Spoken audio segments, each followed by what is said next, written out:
Hello friends আমি তনুশ্রী প্রতিদিনের মতন আবার আমার রান্নাঘরে রেসিপি নিয়ে হাজির হয়ে গেছি।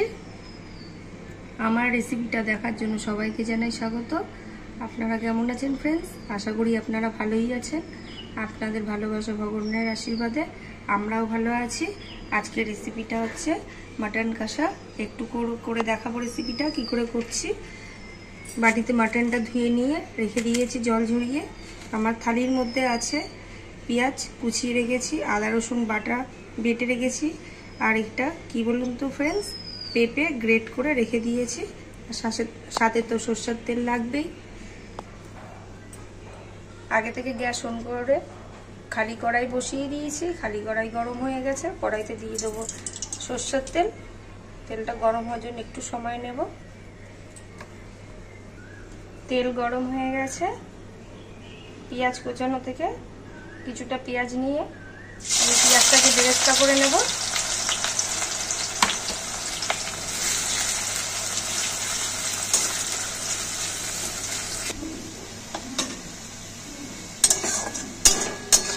পেঁয়াজটাকে বেরেস্তা করা হয়ে গেছে।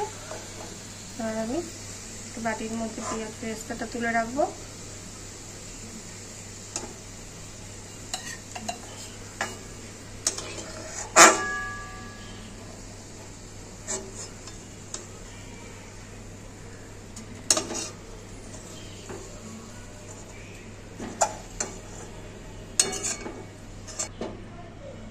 গরম তেলের মধ্যে ফোড়ন দিয়ে দেবো গোটা সাদা জিরে, বাটিতে আছে গোটা গরম মশলা, লং, এলাচ, দারচিনি, তার সাথে কটা গোলমরিচ গোটা, তার সাথে বড় একটা এলাচ থেতো করে নিয়েছি সব শিলনোড়ায়, এটাও ফোড়নে দিয়ে দিলাম। তার সাথে দুটো তেজপাতা। ফোড়নটাকে নেড়ে করে ভেজে নেব।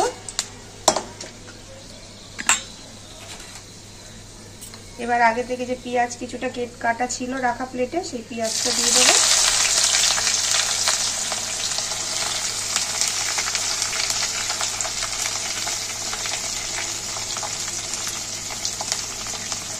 পেঁয়াজের সাথে সাথে আদা রসুন বেটে রেখেছিলাম আগে থেকে, বাটাটাও দিয়ে দেবো।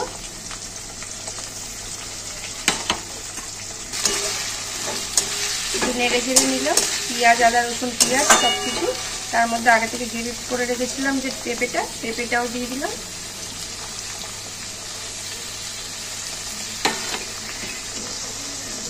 স্বাদ মতো নুন দিয়ে দেবো। মাটনটা যে ধুয়ে রেখেছিলাম মাটনটাও দিয়ে দেবো। ভালো করে নেড়ে চেড়ে কষাতে থাকবো। দুটো টমেটো কেটে দিয়ে দেবো।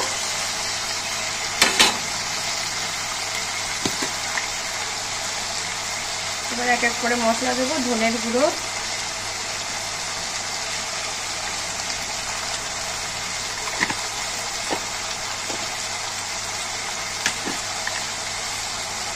জিরের গুঁড়ো,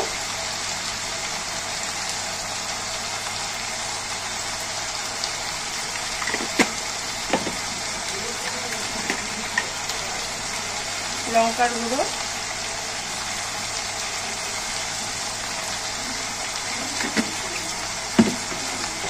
আমি এই মাটন কষাটা করবো, হলুদ দেবো না, হলুদ ছাড়াই করবো। এবার মশলাগুলো দিয়ে ভালো করে কষাতে থাকবো।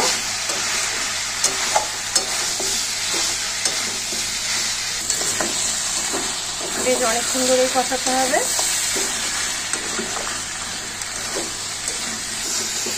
কষিয়ে নিয়েছি, আর বেশি কষাবো না এখন। এবার উষ্ণ গরম জল আগে থেকে করে রেখেছিলাম, এবার জল দিয়ে দেবো।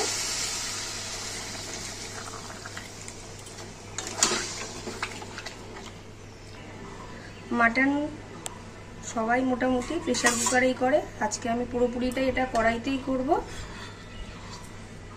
ব্যাস পরিমাণ মতন জল দিয়ে দিয়েছি। একটু মিডিয়াম ফ্লেম করে রাখবো, একটা ঢাকা দিয়ে বেশ কিছুক্ষণ ধরে।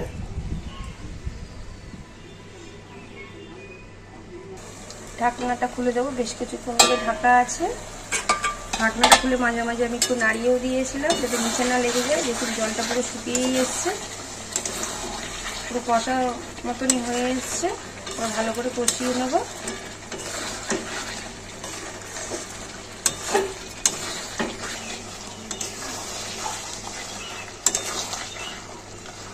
হয়ে গেছে মাটন কষা। দেখুন জলটা শুকিয়ে পুরো কষা কষা হয়ে গেছে আর সেদ্ধও হয়ে গেছে ফ্রেন্ডস। এরকমভাবে দেখুন, হাতে নিয়ে আমি দেখাতে পারছি না, ঠিক এত গরম। এই দেখুন মাংস ছিঁড়ে ছিঁড়ে যাচ্ছে। এবার নামানোর আগে একটু গরম মশলা দিয়ে দেবো। গরম মশলার গুঁড়ো দিয়ে দিলাম উপর থেকে ছড়িয়ে। ব্যাস রেডি মাটন কষা। এরকম পেঁপে দিয়ে গ্রেট করে দেখতে পারেন। প্রেশার কুকারের দরকার পড়বে না। প্রেশার কুকারের অনেকে খেতে পছন্দ করেন না, তাদের জন্য বিশেষত বললাম এরকম পেঁপে দিয়ে করবেন। মাংস পুরোপুরি সেদ্ধ হয়ে যাবে। ব্যাস আমি এবার নামিয়ে নেব। মাটন কষা রেসিপিটা যদি ভালো লেগে থাকে, খুব সিম্পলভাবেই কিন্তু রেসিপিটা আমি করেছি ফ্রেন্ডস। আপনারাও বাড়িতে একদিনকার করে দেখতে পারেন। আশা করি খুবই ভালো লাগবে। ভালো লাগলে তাহলে একদিনকার দেখে যদি ভালো লাগে তাহলে একদিন বাড়িতে করে দেখবেন প্লিজ, এটা রিকোয়েস্ট করলাম। আর প্রতিদিনের মতন ভালোবেসে লাইক শেয়ার সাবস্ক্রাইব করে দেবেন। ভালো থাকবেন, সুস্থ থাকবেন এই গরমে সবাই। Thank you.